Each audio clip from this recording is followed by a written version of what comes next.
Marines cut the flag off her sleeve until they saw the Black Ops patch beneath.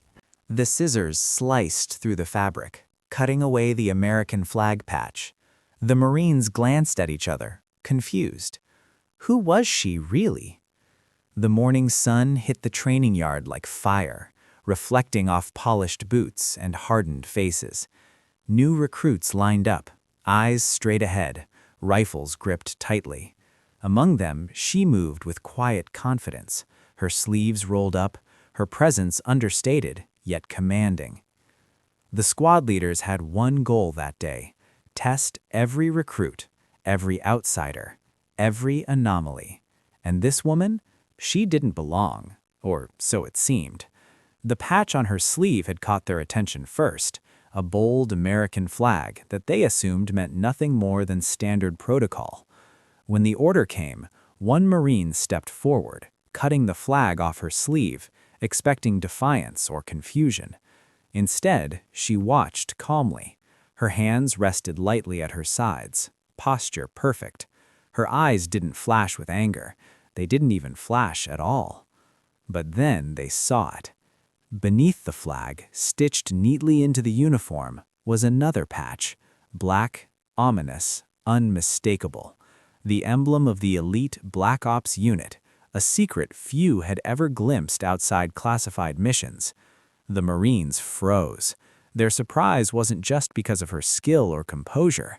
It was because she had operated in shadows they could barely imagine. For a heartbeat, the yard was silent. Even the wind seemed to pause. The recruits stared, the leaders stared.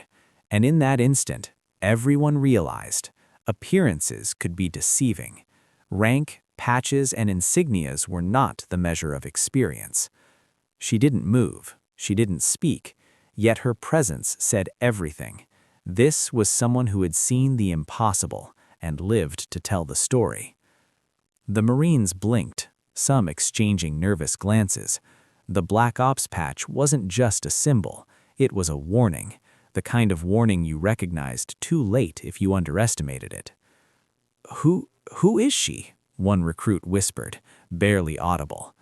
The woman didn't answer. She didn't need to.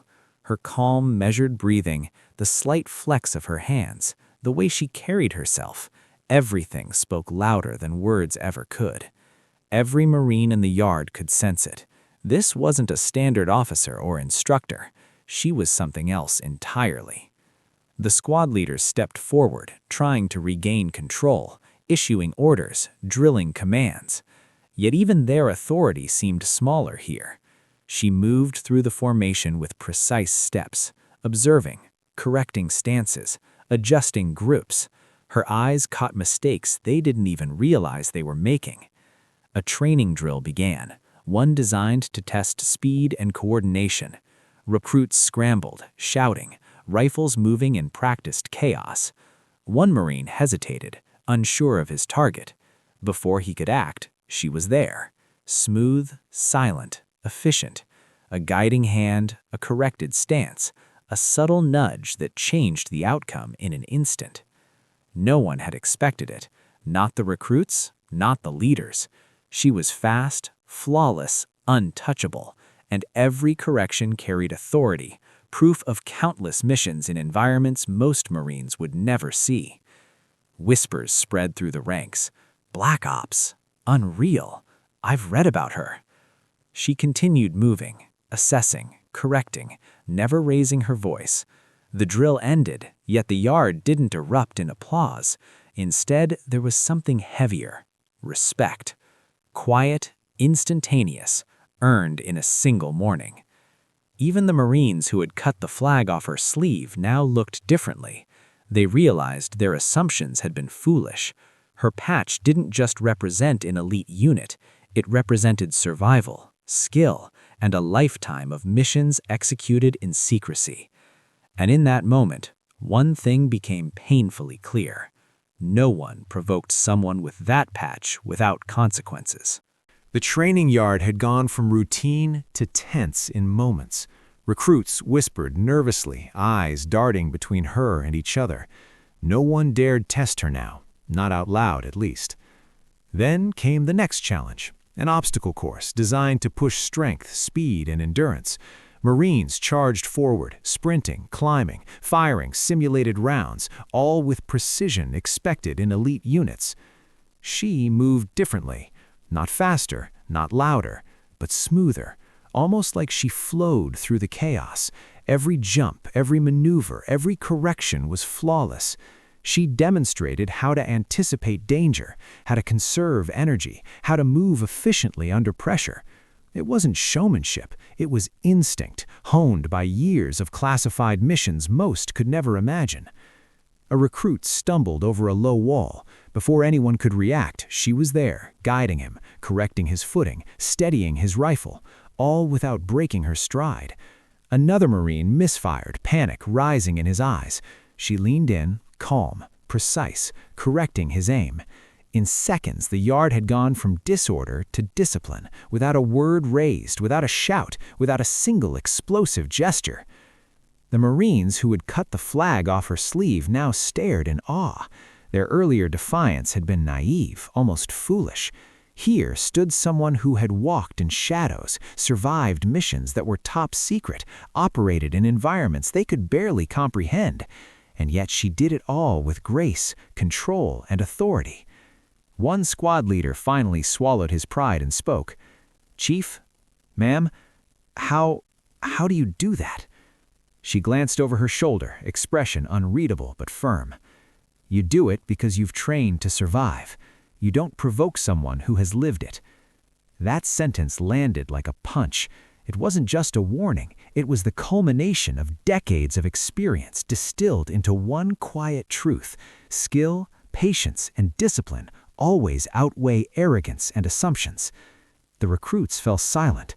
They weren't afraid. They were respectful, humbled, and fully aware of the gap between what they thought they knew and what they were witnessing. And in that moment, everyone understood the Black Ops patch wasn't decoration, it was a promise, a warning, a testament. By the end of the day, the training yard had changed. Not the layout, not the obstacles, but the people within it. The Marines who had laughed, doubted, and underestimated her now stood straighter, hands steady, eyes sharp. She moved to the center of the yard, calm, commanding, yet without a trace of arrogance. The Black Ops patch glinted in the sunlight, a silent reminder of what they had just witnessed.